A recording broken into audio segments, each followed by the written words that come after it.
lei trova nelle nostre macchine qualcosa di diverso.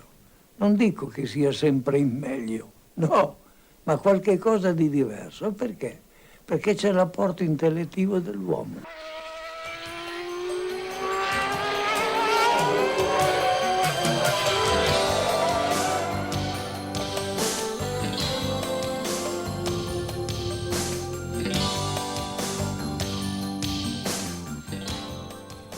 Che cosa rende le Ferrari così diverse da tutte le altre auto?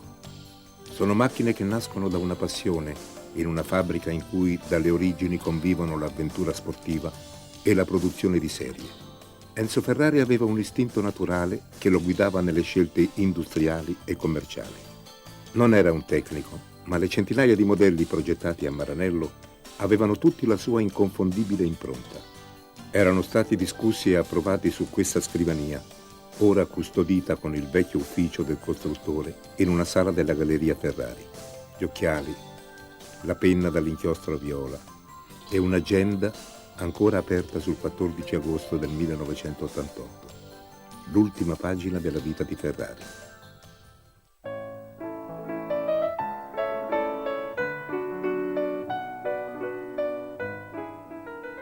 Enzo Ferrari era nato in questa casa, alla periferia di Modena, il 20 febbraio del 1898. Dormiva con il fratello Alfredo in una stanzetta sopra l'officina di carpenteria metallica del padre.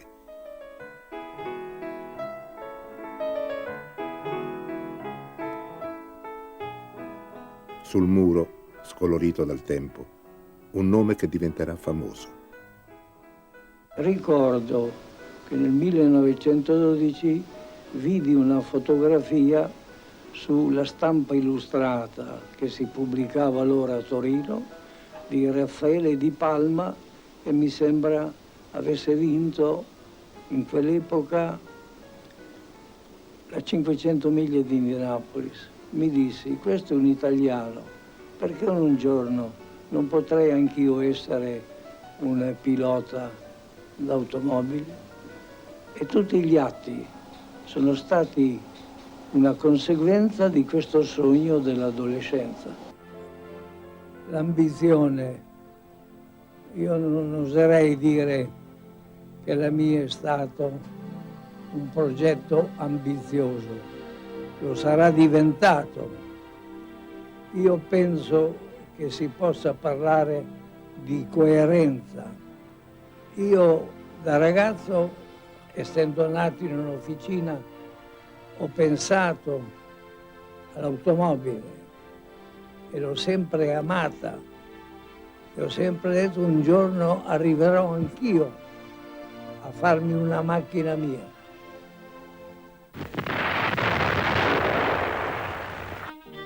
Nella grande tragedia della Prima Guerra Mondiale, Ferrari vive la sua prima tragedia personale.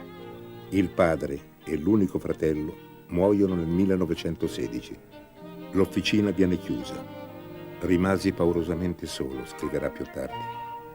Un anno dopo parte soldato. Sa di incudine e martello e viene assegnato al reparto che ferra i muli. Un'esperienza breve, interrotta da una grave malattia che lo riporta vicino a casa, in un ospedale a Bologna. Alla fine della guerra Ferrari è a Torino, in cerca di un lavoro alla Fiat. Ha in tasca una lettera di presentazione del suo capitano. L'industria dell'auto riprende la produzione, ma i reduci sono tanti e non c'è posto per tutti. Nel rigido gennaio del 1919 la gente dimentica la guerra. Al Valentino ci si diverte pattinando. Ferrari, disoccupato, piange su una panchina dello stesso parco. Qualche giorno dopo troverà un posto in un'officina che demolisce autocarri. Non proprio quello che avrebbe voluto, ma abbastanza da consentirgli di entrare in qualche modo nel mondo dei motori, di conoscere tecnici e piloti come Salamano, Cagno, i fratelli Biagio e Felice Nazzaro, coraggiosi pionieri dell'automobilismo sportivo. La gara inizia alle 8 del mattino dopo una notte di pioggia dirotta. L'Italia è di nuovo alla ribalta con Felice Nazzaro, l'asso anteguerra su una Fiat.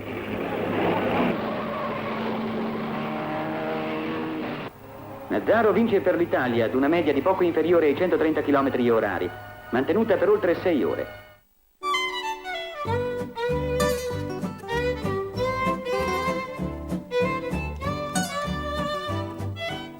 La voglia di correre lo porta a Milano, alla Costruzioni Meccaniche Nazionali, assunto come pilota collaudatore. Finalmente uno stipendio regolare. I primi risparmi interamente investiti nell'acquisto di una delle vetture che provava. E il 5 ottobre del 1919 l'esordio in una gara, la Parma Poggio di Berceto, in cui si classifica al 4° posto.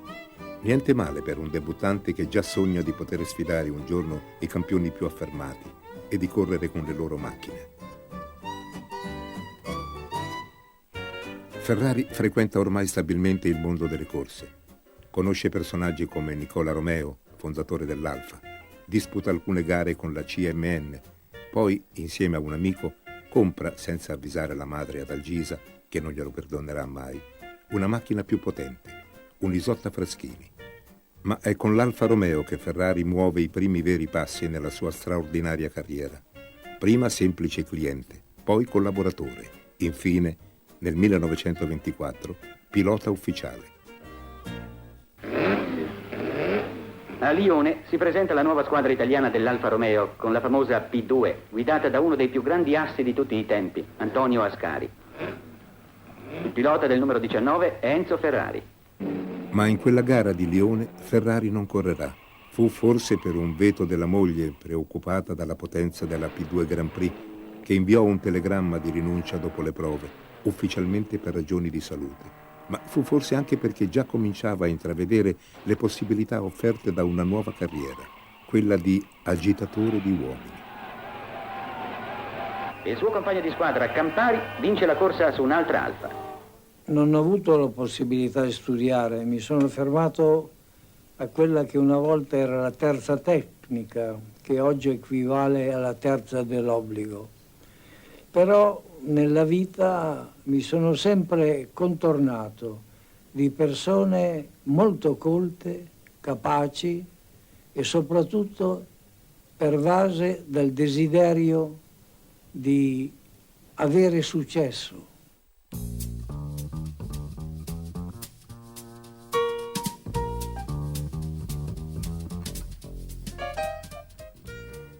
La scuderia Ferrari nasce in un ristorante di Bologna il 16 novembre del 1929, con un capitale sociale di 200.000 lire e con lo scopo di far gareggiare i soci mettendo a loro disposizione organizzazione, macchine, assistenza tecnica. Le vetture sono tutte Alfa Romeo e per fronteggiare i costi Ferrari inventa anche gli sponsor, Pirelli e Shell. Ma non bastava certamente un club di gentleman's drivers a soddisfare le ambizioni di Ferrari. La scuderia si trasformò in una filiale tecnica e sportiva dell'Alfa per le corse. Arrivarono fior di piloti professionisti: Nuvolari, Campari, Varzi, Borsacchini, Chiron, Fagioli, i migliori dell'epoca. L'Italia si divise in tifosi di Nuvolari e di Varzi, un pilota freddo e preciso nella guida, esattamente l'opposto di Tazio, il campione dell'improvvisazione, l'uomo delle imprese impossibili. Le corse del Ferrari pilota si fanno sempre più rare. Quello che conta è dirigere la scuderia e non si possono fare bene entrambe le cose. Il 1932 è l'anno del ritiro, motivato da tante considerazioni. Avevo troppo rispetto per la meccanica, scriverà, per spremere le mie vetture fino in fondo. Ma è anche la nascita del primo figlio, Tino, a imporgli di smettere. Basta con i pericoli e le avventure.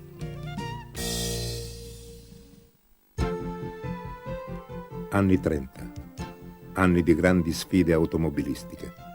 La Germania di Hitler punta anche sulle corse per affermare la sua immagine di potenza. I circuiti dell'Avus a Berlino e del Nürburgring diventano lo scenario di epiche sfide.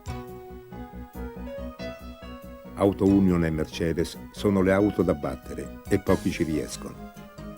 L'impresa più bella è del solito Nuvolari. 1935, Gran Premio di Germania a Nürburgring. Le vetture tedesche in gara sono 9, tutte molto più potenti dell'Alfa di Tazio. In mezzo alla nebbia Nuvolari segue prima la vettura di Caracciola, poi la supera nel finale, guadagnandosi il soprannome di Diavolo Rosso. Il rappresentante di Hitler se ne va, non vuole premiare l'artefice della sconfitta. Sul pennone sale un tricolore nuovo fiammante. L'aveva chiesto Nuvolari prima del via dicendo «Oggi vincerò io». La scuderia Ferrari nel 1936 varca anche l'oceano per la Coppa Vanderbilt a Long Island, con Nuvolari, Farina e Brivio. Tazio prende tutto, pole position, record sul giro e gara, e prende anche un assegno di $85.000, una fortuna all'epoca, che dimenticherà nella camera d'albergo.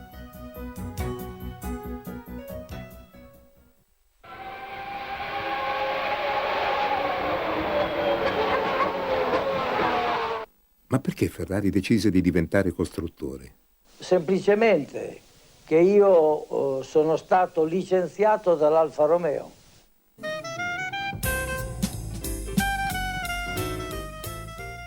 La forte personalità di Enzo Ferrari non poteva non suscitare all'Alfa attriti e gelosie. È il divorzio. Ferrari se ne va portando con sé un discreto indennizzo e quel cavallino rampante destinato a caratterizzare la futura marca Ferrari e a diventare uno dei simboli più conosciuti e invidiati del mondo. Glielo aveva affidato nel 1923 la madre dell'aviatore Francesco Baracca, eroe della Prima Guerra Mondiale. «Prenda questo cavallino», gli aveva detto. «Era sulla carlinga dell'aereo di mio figlio, le porterà fortuna». Ferrari si era impegnato con l'Alfa a non costruire per 4 anni vetture che portassero il suo nome. Così la prima Ferrari, qui con Ascari al volante, si chiamerà Auto Avio Costruzioni.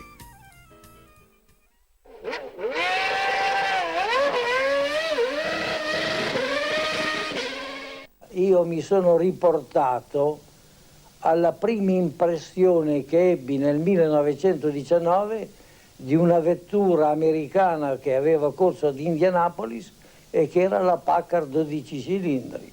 Da quel momento ho sposato il motore a 12 cilindri e non ho più divorziato. Il primo motore a 12 cilindri della Ferrari nasce nel 1946, subito dopo la conclusione della Seconda Guerra Mondiale. Durante il conflitto, nel 1943, Ferrari aveva spostato la sua fabbrica da Modena a Maranello, dove possedeva alcuni terreni. Sperava anche di sfuggire ai bombardamenti, ma fu sfortunato. La sede di Modena fu risparmiata. Maranello, dove nel frattempo per sopravvivere aveva cominciato a produrre macchine utensili, fu bombardata 2 volte.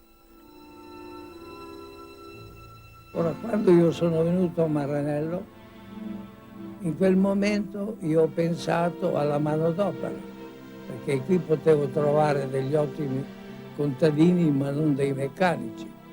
Ecco perché nel 1942 io ho impiantato la scuola professionale. Nel 1946 è nato il 12 cilindri 1500 centimetri cubi. Quindi tutto il resto è una derivazione del modello originale. Quel 12 cilindri di 1500 centimetri cubici nato a Maranello fu una delle più grandi coraggiose scommesse di Ferrari.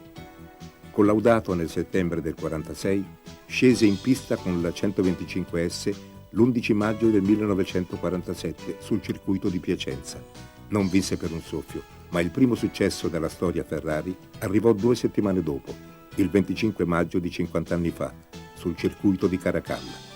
La vittoria di Franco Cortese aprì la via a un ineguagliabile record di 5.000 affermazioni in tutto il mondo e in tutte le categorie. Non ricordo niente che valga più della prima vittoria. Non c'è niente. Per me la vittoria più importante è quella che devo ancora conseguire. La piccola fabbrica cominciò a diventare famosa anche in Formula 1, partecipando al campionato mondiale, la cui prima edizione fu disputata nel 1950.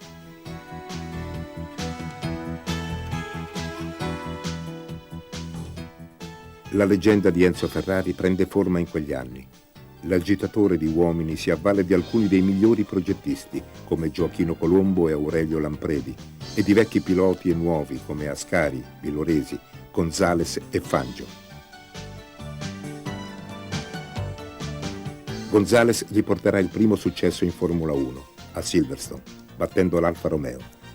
Ascari, i primi 2 titoli mondiali. Con la vittoria sull'Alfa Romeo, per Ferrari si era chiuso un lungo capitolo di amore e delusioni, una delle sue tante gioie terribili.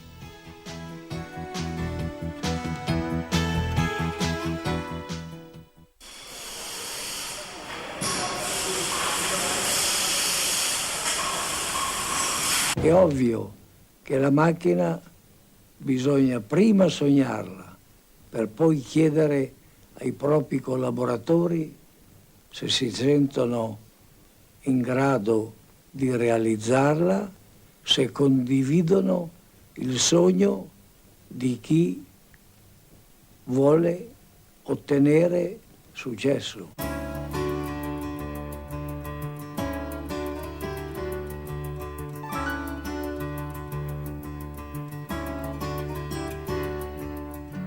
Mio padre era una persona che amava definirsi agitatore di uomini con un suo termine, forse perché amava essere tecnico, ma tecnico non lo era. Non era un progettista, non era un ingegnere che sapesse calcolare, però era un uomo di grandissimo intuito. Lui aveva molto spirito di osservazione, aveva un occhio particolare per giudicare lo stile di una macchina, ma anche la robustezza di una biella. Lui si faceva costruire molto spesso una biella di un nuovo motore in legno per poterla prendere in mano e, toccandola con le dita, valutare se questa biella poteva essere sufficientemente robusta o no.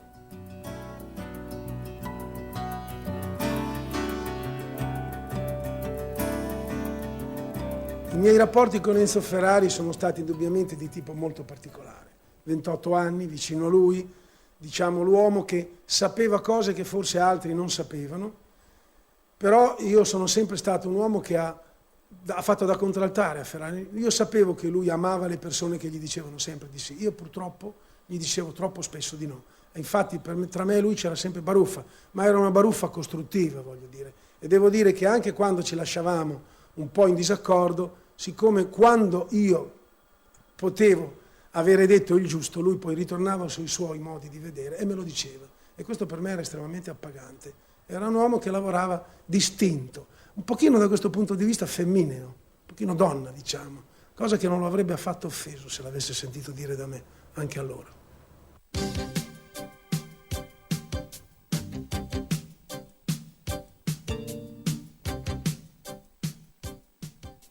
Lui tutte le mattine entrava in officina e prima di sedersi alla sua scrivania attraversava il reparto corse e guardava le macchine in preparazione e parlava con i meccanici e soprattutto si arrabbiava moltissimo quando c'era qualcosa fuori posto.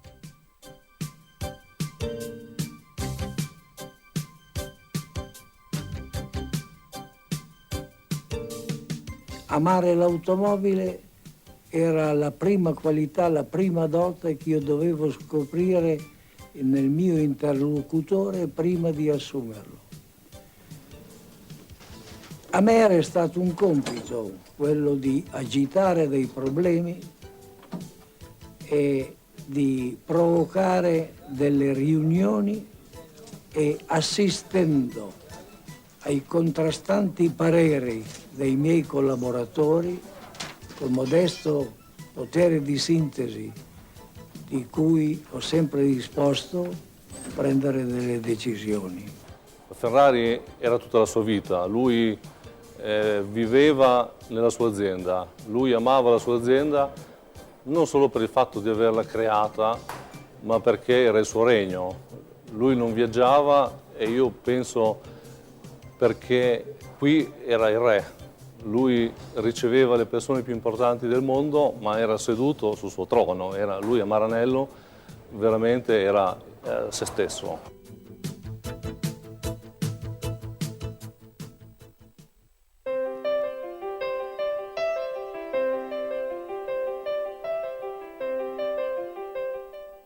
Il rapporto macchina e pilota è molto semplice. Io ho sempre pensato che potesse essere fissato in una percentuale media del 50% al merito al pilota, il 50% merito al costruttore, alla macchina.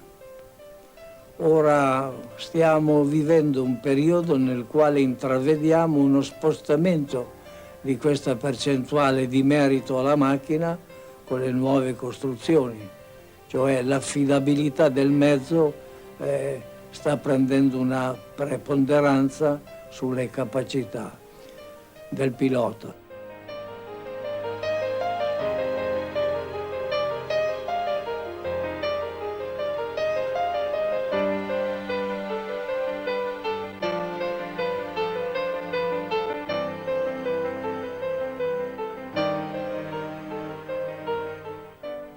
Amava molto intrattenersi coi piloti. Negli ultimi anni mi ricordo che spesso, da quando aveva l'ufficio a Fiorano, li invitava a colazione nelle pause delle prove,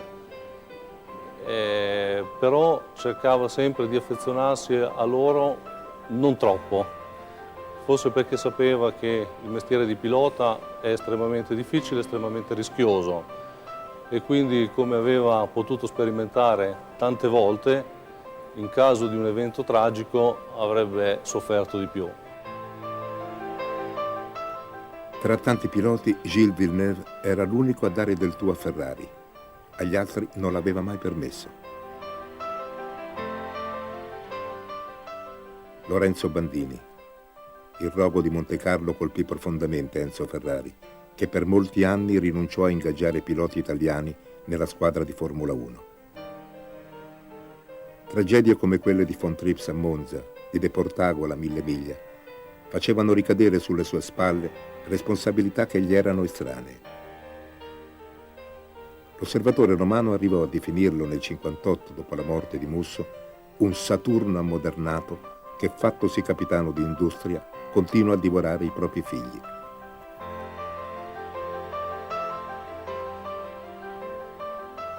Un altro giornale cattolico aveva crudelmente accostato la morte del figlio Dino, avvenuta nel 1956 per distrofia muscolare, a quella dei suoi piloti.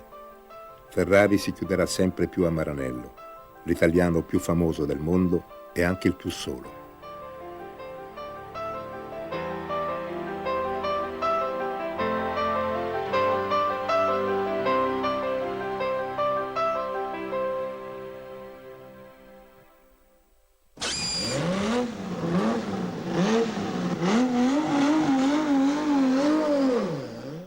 Von Karajan un giorno mi disse e mi scrisse: ascoltando il vostro 12 cilindri scaturisce un'armonia che nessun maestro saprà mai interpretare.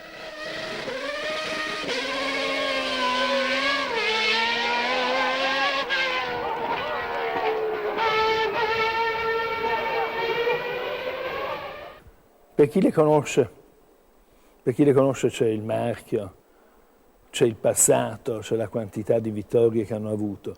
Per chi non le conosce c'è l'aspetto e anche il rumore, perché il rumore del motore della Ferrari, con la messa a punto dello scappamento, è come un organo intonato nel modo giusto. Uno sente questo rumore e viene come richiamato automaticamente.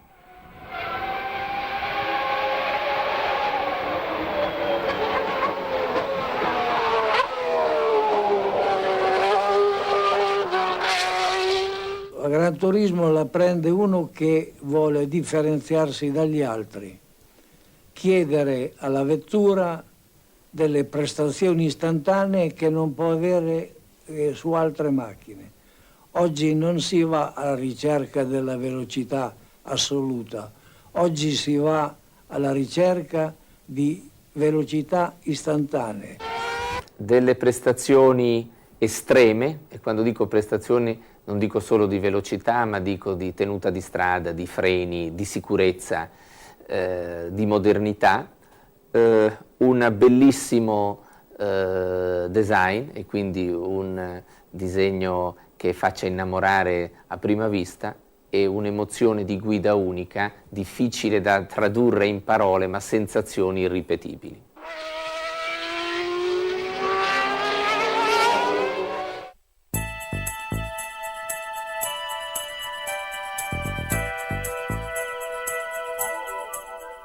La competizione si va evolvendo e evolvendo cosa diventa? Diventa sempre più uno spettacolo e ogni spettacolo ha le sue esigenze. Io credo che oggi ci sia l'elemento interesse che domina molte decisioni. Una volta c'era la passione pura.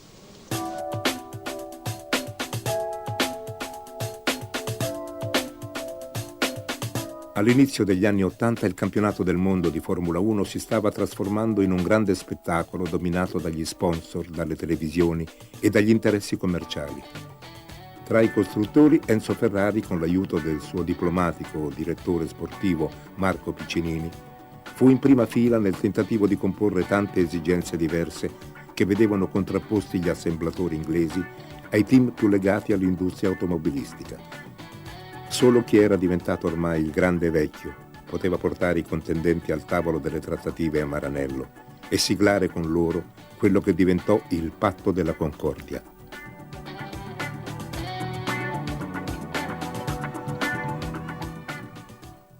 Io sarei felice di poter parlare, ma se voi continuate con i vostri macchinismi, io mi trovo terribilmente a disagio. Ecco. Sono lieto di salutare oggi a Maranello il battesimo del nuovo Concorde che definisce per altri 5 anni il cammino della Formula 1. Auguro prosperità e successo al presidente Jean-Marie Balestre, a Bernie Ecclestone, a tutti coloro i quali, appassionati del nostro sport, senza dimenticare del nostro Piccinini, che è uno dei responsabili principali di questa costruttiva cartiera.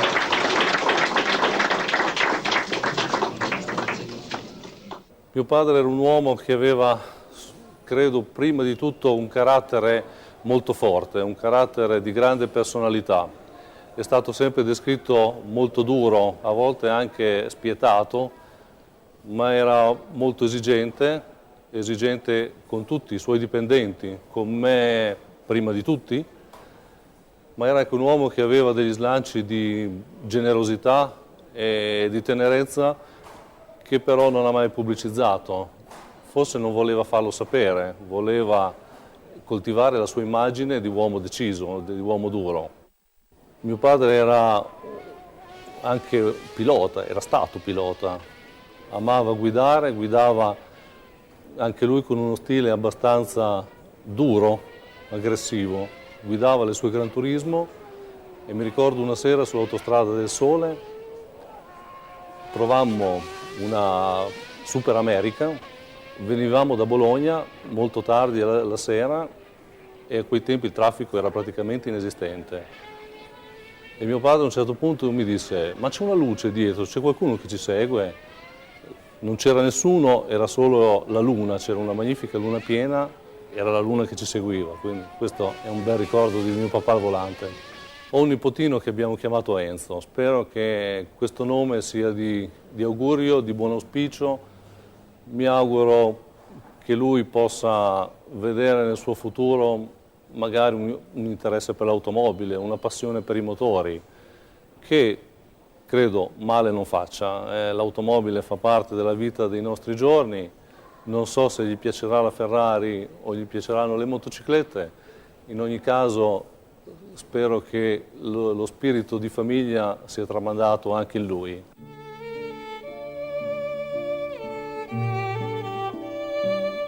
Enzo Ferrari ha scritto: questa è stata la mia vita, che io non esito a definire un ansimante cammino. Mi sono avviato ora oltre la cima del monte. Infinite volte mi sono guardato allo specchio chiedendomi chi fossi, che cosa sono venuto a fare al mondo. Credo che se mi fosse offerto di ricominciare il cammino percorso, non accetterei. Mi dispiacerebbe tornare in un mondo nel quale la violenza ha finito per sostituirsi alla ragione. Questo è un mondo in cui non mi riconosco più. Il giorno del suo funerale, nell'agosto del 1988, la famiglia fece stampare questo ricordo.